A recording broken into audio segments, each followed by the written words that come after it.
Press conference की इससे तो लगता है कि कुछ सियासी जमातें सोशल मीडिया इंजीनियरिंग भी कर रही हैं।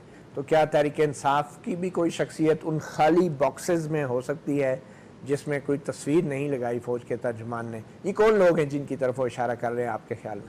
देखिए, ये तो बड़ा ऑब्वियस सी चीज़ है कि मैं आपको कहूँ कि एक बंदा काम कर रहा है और उसके साबका वज़ीर आज़म भी है और उसके नाम के शुरू में नून आता है और आखिर में फ़े आता है, तो वो साफ पता चल जाएगा कि कौन हो सकता है।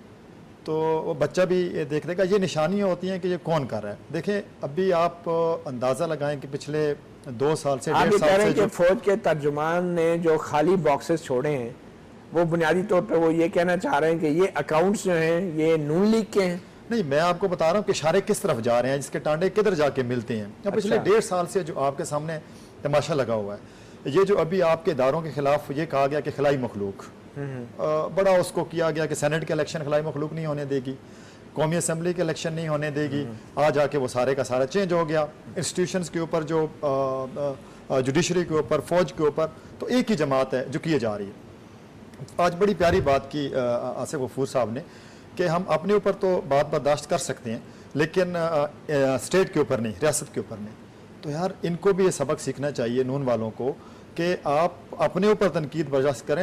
इन्होंने कहा है कि 150 बंदा जाके मार दिया बाहर। इनको वो बच्चे नज़र नहीं आए जो ऐसे ऐसे पड़े हुए थे जिनके वालिदैन ने सुबह भेजे और रात को शाम को उनके बच्चे वापस नहीं आए? आप किसकी बात कर रहे हैं? ये मैं पेशावर वाले स्कूल की डीपीएस की बात कर रहा हूं। पब्लिक स्कूल पे जिन्होंने किया था इंडियंस ने, उसके ऊपर हमारे एक्स प्राइम मिनिस्टर ने बात नहीं की। तहरीक इंसाफ ने अदालती कमीशन बनाया।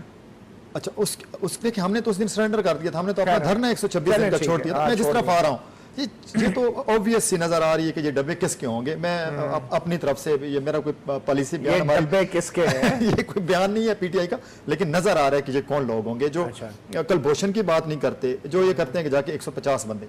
दूसरी बात जो यहाँ पे अभी डिस्कशन हो रही थी, मैं वहाँ पे अपना पीटीआई का भी कॉन्सेंट देना चाहता हूँ कि देखें, टेक्नोलॉजिकल चेंजेस जो हैं वो एक आना कोई बड़ी बात नहीं, लेकिन जो जनरल साहब ने कहा और जो हमारा भी मौक़िफ़ है कि कंट्रोल चीज़ें